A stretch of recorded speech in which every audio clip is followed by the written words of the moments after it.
Welcome to Honeybee. Don't forget to like, subscribe, and hit the bell.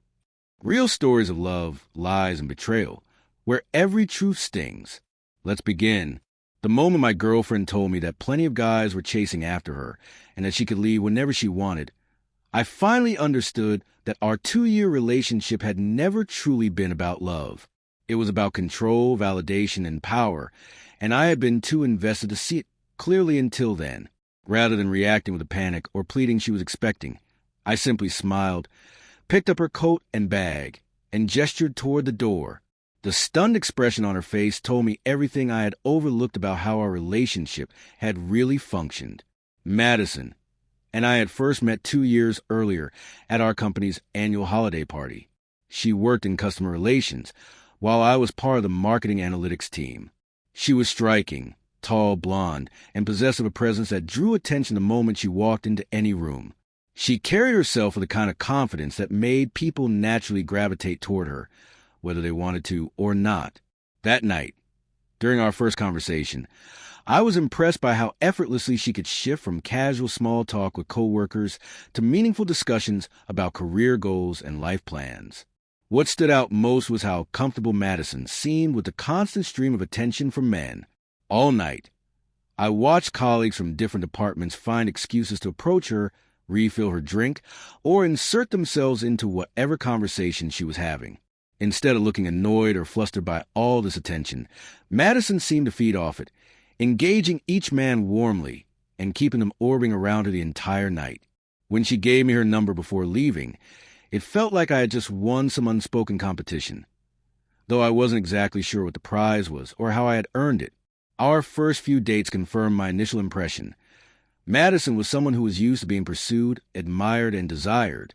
She had clearly developed a talent for balancing the constant stream of male attention that seemed to follow her wherever she went.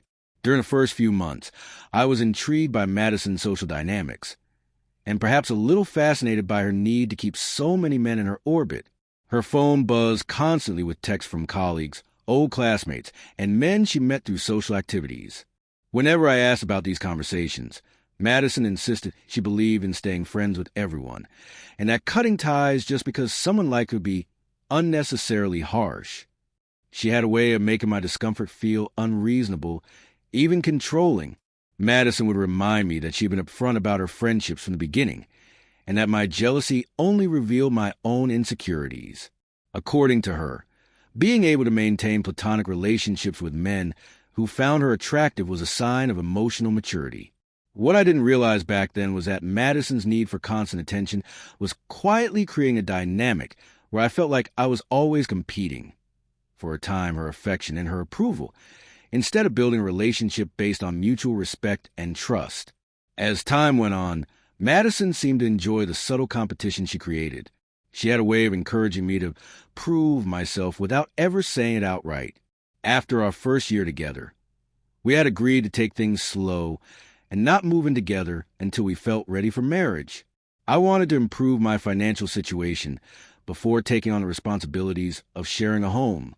Madison seemed to agree, and for a while, this arrangement worked well. She kept her apartment across town. I stayed in the condo I bought 2 years earlier, and we alternated weekends at each other's places. But as we moved into our second year, Madison started expressing dissatisfaction with the pace of our relationship.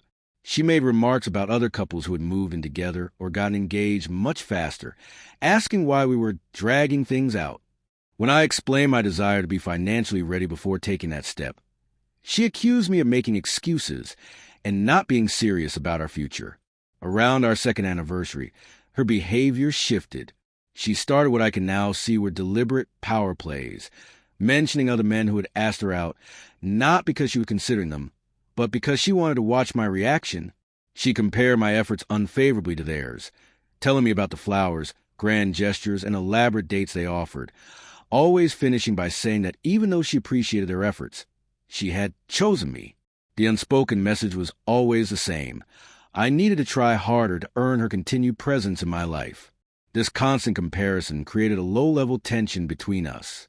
Instead of feeling secure, I felt like I was constantly being measured against other men and had to keep proving my worth.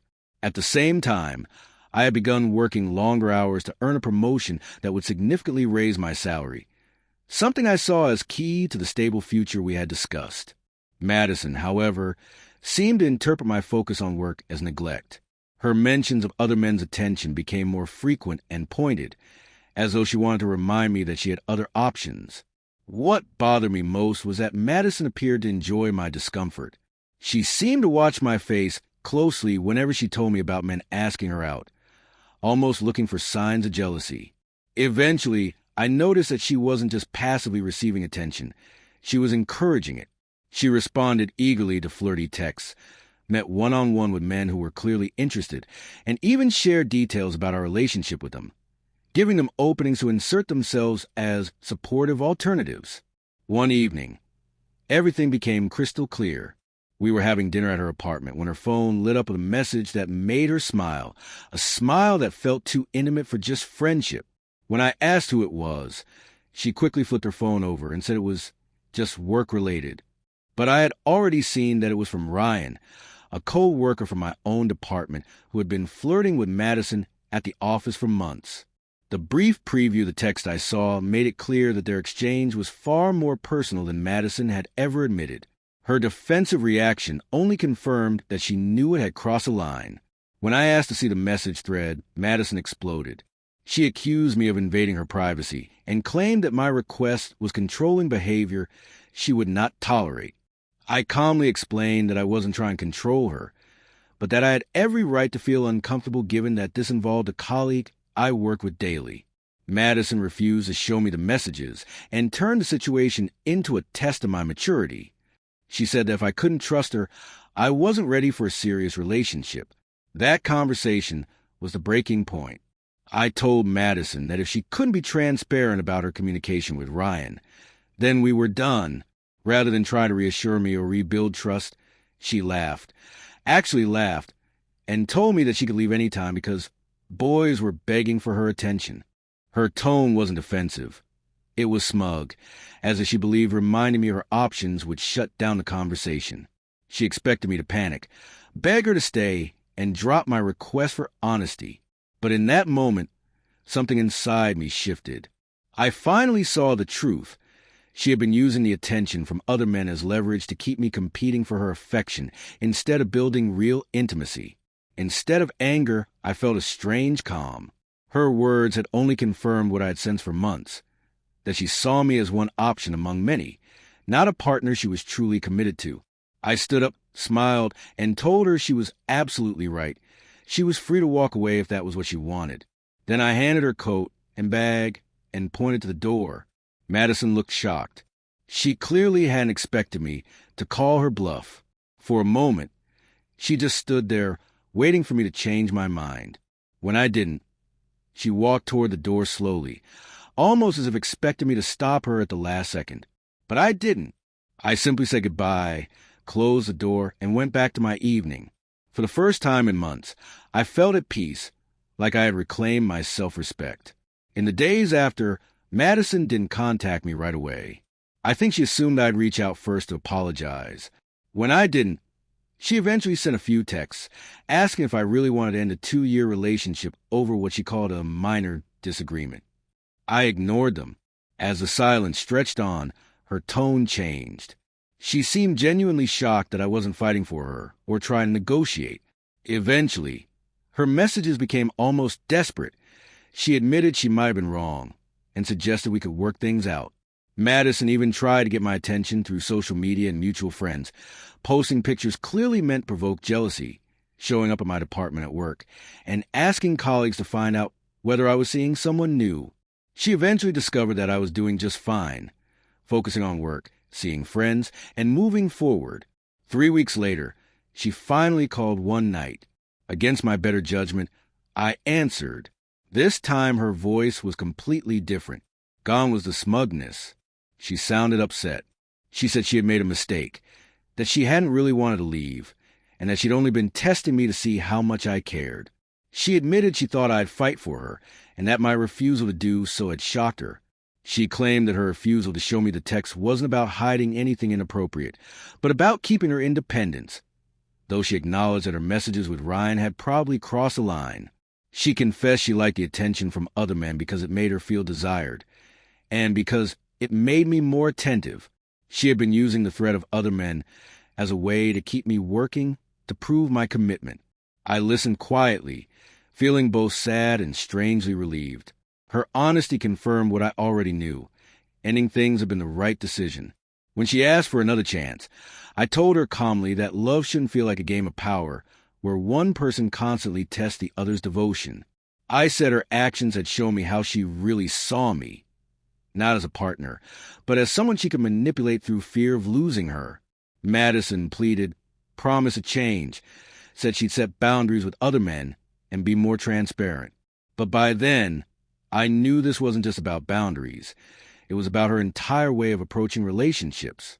I told her that she was right. Plenty of men were begging for her attention, but I was not one of them and never would be. She deserved someone willing to compete for her, and I deserved someone who wanted to build a real partnership. Then I ended the call, blocked her number, and felt lighter than I had in months. In the months that followed, my choice proved to be the right one. Without the constant stress of competing for her attention, I could focus on my work, my goals, and my own peace of mind. Later, I heard through office gossip that Madison had started dating someone else soon after we broke up, confirming my suspicions that some of her friendships had crossed lines long before the night we split. Looking back, her comment about boys begging for her was actually one of the most honest things she ever said. It revealed exactly how she viewed relationships, as a competition where her desirability gave her power. By refusing to play that game, I freed myself. That night, when I pointed her toward the door, I chose self-respect over fear of losing her, and it remains one of the best decisions I've ever made. Sometimes the most powerful thing you can do when someone threatens to leave is open the door and let them go.